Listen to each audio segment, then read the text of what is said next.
இங்கே நல்லா கவனிங்க. RWXன்னு இருக்குது. RWXன்னு நம்ம நார்மலாக பெர்மிஷனிங்கில் கவனிச்சிருப்போம். ஆனால் இதில் RWSன்னு இருக்குது. அப்படின்னா என்ன? இதில் 2 விஷயத்தை இந்த வீடியோவில் பார்க்கலாம். ஒன்று, அது எதுக்கு யூஸ் பண்ணுறோம். ரெண்டாவது, EC2 இன்ஸ்டன்ஸில் என்னென்ன மாதிரி யூஸ் கேஸ்க்கு அதை யூஸ் பண்ணுவோங்கிறத பார்க்கலாம். அதை பார்க்குறதுக்கு முன்னாடி DevOps க்ளவுடை டீப்பராக கற்றுக்கணுன்னா என்னை ஃபாலோ பண்ணிக்கோங்க. மறக்காமல் உங்கள் ஃப்ரெண்டுக்கு ஷேர் பண்ணிவிடுங்க. பேசிக்காக இதெல்லாம் ஸ்பெஷல் பெர்மிஷன்ஸ். இதுக்கு கீழே setUID, setgid, sticky-bit இதெல்லாம் வரும். இதில் setUIDயும் setgidயும் எதுக்கு யூஸ் பண்ணுறோம்? சிம்பிளாக சொல்லணும்னா, உங்கள் ஃப்ரெண்டோட பைக்கை ஓனர் மாதிரி ஓடிட்டு தெரிகிறது. ஃபார் எக்ஸாம்பிள், இந்த ஃபைலோட ஓனர் வந்து ரூட்டு.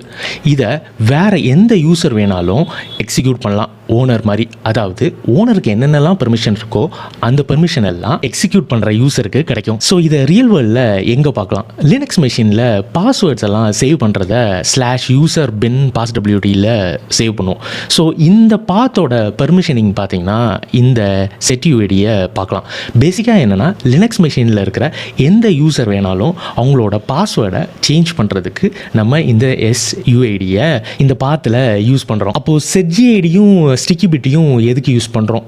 இதை டீட்டெயில்டாக என்னோட ப்ராட்காஸ்ட் சேனலில் போஸ்ட் பண்ணியிருக்கேன். மறக்காமல் செக் அவுட் பண்ணி பாருங்கள்.